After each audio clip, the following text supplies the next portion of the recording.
వీక్షకులందరికీ నమస్కారం. మనం గతంలో కూడా కొన్ని వీడియోల్లో చెప్పడం జరిగింది. అమరావతి రాజధానిపై నీలి మూక యుద్ధం ప్రకటించింది. ఇప్పటికీ కూడా వైసీపీ అధినేత జగన్మోహన్ రెడ్డి మరలా అధికారంలోకి పొరపాటున వస్తే అమరావతి రాజధానిని కొనసాగిస్తాము అని ఒక మాట కూడా చెప్పడం లేదు. దీంతో ఇక నీలి మూక చెలరేగిపోతూనే ఉంది. అమరావతి రాజధాని మీద సాధ్యమైనంత కక్కే ప్రయత్నంలోనే ఉన్నారు. ఎందుకంటే వారు రాసే రాతలు చూస్తే వచ్చే ఎన్నికల్లో పొరపాటున మరలా వైఎస్ఆర్సీపీ అధికారంలోకి వస్తే అమరావతి రాజధానికి అవసరమైతే విద్యుత్ సరఫరా నిలిపివేసి ఆ రోడ్లన్నీ తవ్వుకొని పోండి అని చెప్పే అవకాశం కూడా ఉంది. అమరావతి రాజధాని జీర్ణించుకోలేకపోతున్నారు.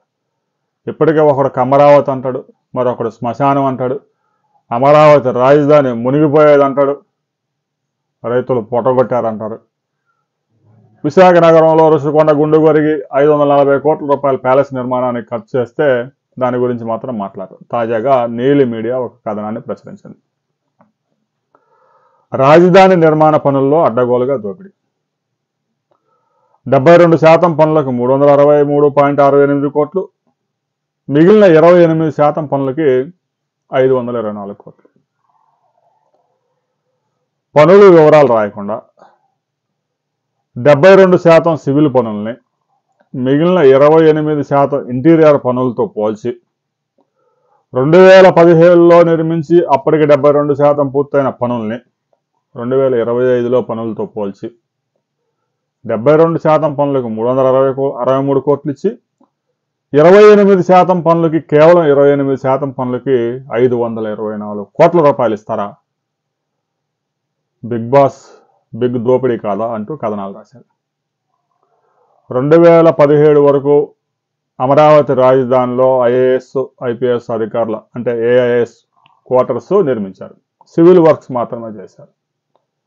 ఇక 2019లో వైసీపీ అధికారంలోకి వచ్చిన తర్వాత అమరావతి రాజధానిలో పర్యావరణ రక్షణ కోసం పిచ్చి తుమ్మ చెట్లు పెంచారు. కూటమి ప్రభుత్వం అధికారంలోకి వచ్చిన తర్వాత ఆ పిచ్చి తుమ్మ చెట్లు పీక్కోవడానికే 36 కోట్ల రూపాయలు ఖర్చు అయింది.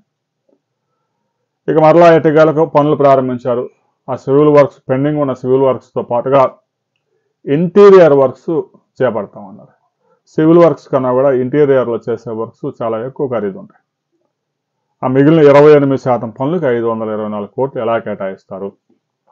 అంతులేని అవినీతి దోపిడీకి ఇది నిదర్శనం కాదా అంటూ ఇంజనీర్లు ప్రశ్నిస్తున్నారంట. మరి ఎవడో వాడి పేరు అయితే రాయాల. ప్రశ్నించిన ఇంజనీర్ ఎవడో అనేది పేరు మాత్రం రాయలేదు.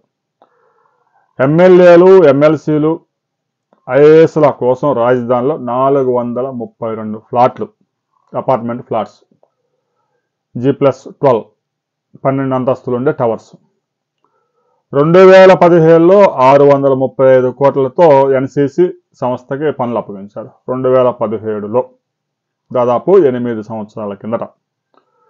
2019 నాటికి 363 కోట్లతో 72% పనులు పూర్తి చేశారు. 72% పనులు కూడా మొత్తం సివిల్ వర్క్స్.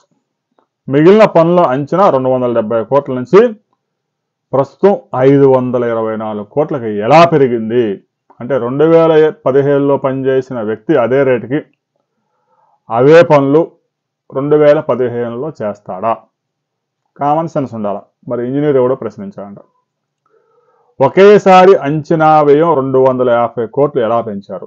పరిపాలన అనుమతి లేకుండానే పనులను మళ్ళీ ఎన్సీసీకే ఎలా కట్టబెట్టారు?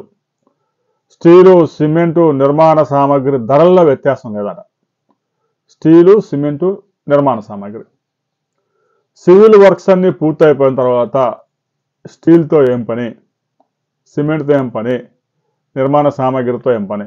ఇంటీరియర్ వర్క్స్కి సివిల్ వర్క్స్కి తేడా తెలియని నీలి మీడియాకి ఇంటీరియర్ వర్క్స్కి ఎంత రేట్ అవుతుంది అనేది మాత్రం ఇక్కడ రాయలేదు.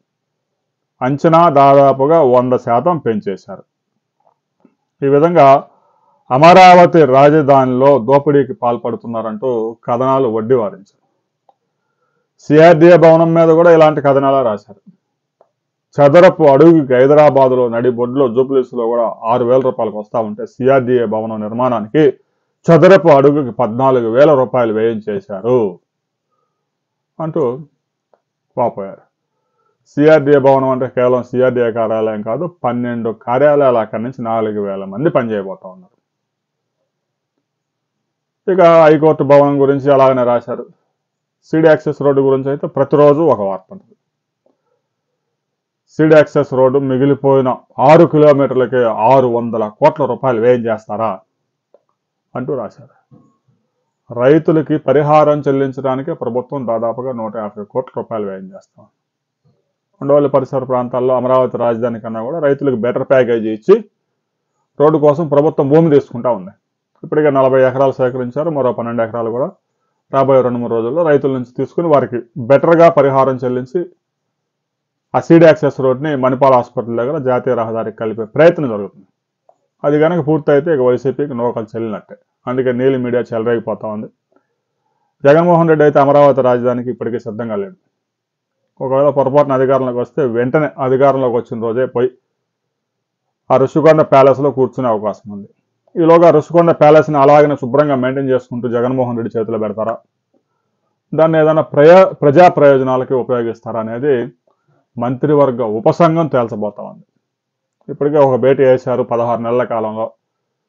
మరో 3 సంవత్సరాల్లో నిర్ణయం తీసుకుంటూ తీసుకోవచ్చు, లేదంటే గడపారు నానబెట్టచ్చు. రాబోయే రోజుల్లో అమరావతి రాజధాని గురించి ఒక బిగ్ అప్డేట్ రాబోతా ఉంది. ఆ వివరాలతో మరో వీడియోలో మనం కలుసుకుందాం.